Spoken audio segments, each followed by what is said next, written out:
Welcome to Monroe City Middle School. This journey started in the first semester, our eMints journey. We identified a problem in Monroe City Middle School. The students did an awesome job. Please see our previous video, but what they did was, as a quick review, they identified that at times our hallways were very crowded, and the solution they came up with was to put a new bank of lockers in a hallway that was not being utilized, as well as not assign some lockers on a certain hallway.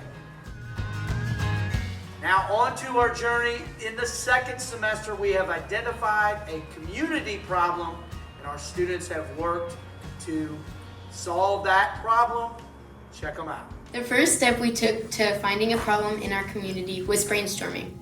We brainstormed all things Monroe City on a Jamboard. We found problems throughout Monroe City and separated it into 3 categories. One we could have no control over, that we maybe could have control over, and yes, we think we can make an influence on.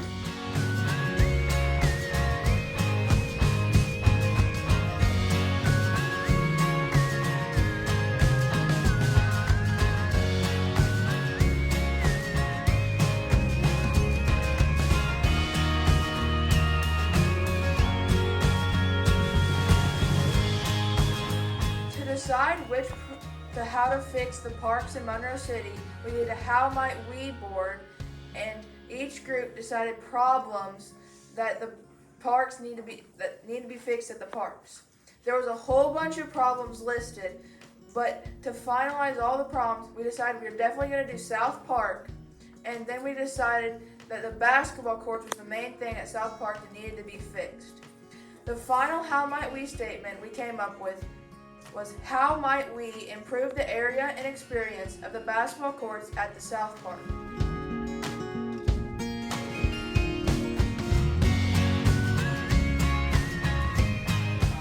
South Park. In my opinion, the surface of the basketball court is not that good, and there's like cracks everywhere, and there's glass on the court, which that's safety hazard because little kids play on it with like no shoes and stuff. And there's like grass growing through the cracks and all that, and it's just not that good. With our Jamboard, we decided we wanted to narrow down our problem to South Park and the courts. So our first problem we wanted to address was our nets. Our nets are falling down. The ball could possibly get stuck. When we dribble up the court, it's wet. Possible splash, splash, hypothermia. And then there's more standing water. As you can see, all kinds of standing water. Dribble up the court, the ball goes everywhere. There's sticks everywhere. This concrete is terrible to dribble on. And then up here, wet again, and you shoot, ball splashes into the water, and your ball's wet. After all these problems, we decided that we wanted to resurface the court. So, in math, we took measurements all down the court, and then we measured it wide. It was like 103 feet and 54 feet, and so we're going to take that to social studies. During the eMints project in my classroom, what we did is students researched different types of outdoor surfaces for basketball courts. Then they kind of chose the one they liked the most, presented their information to the class of why that option would be the best for South Park. And after they presented that, then everybody voted on which surface they thought would be the best option. And the surface that won was a rubber surface instead of an asphalt surface. In reading, we read newspaper articles about the parks. Then we filled out KWL charts to see what we knew, what we wanted to know, and what we learned after reading the articles, which is represented in the acronym KWL.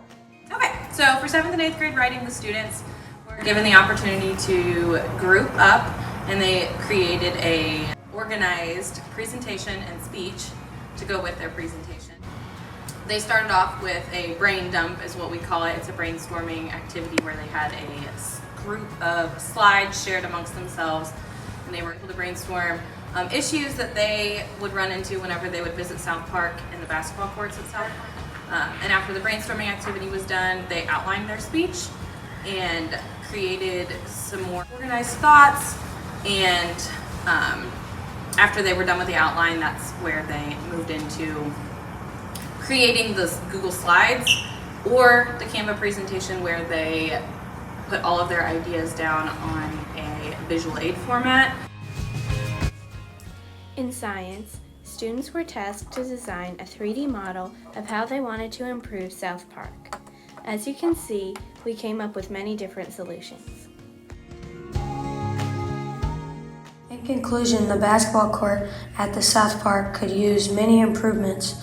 Our recommendation is to resurface the court at a cost of anywhere between $12,000 and $50,000 depending on the surface.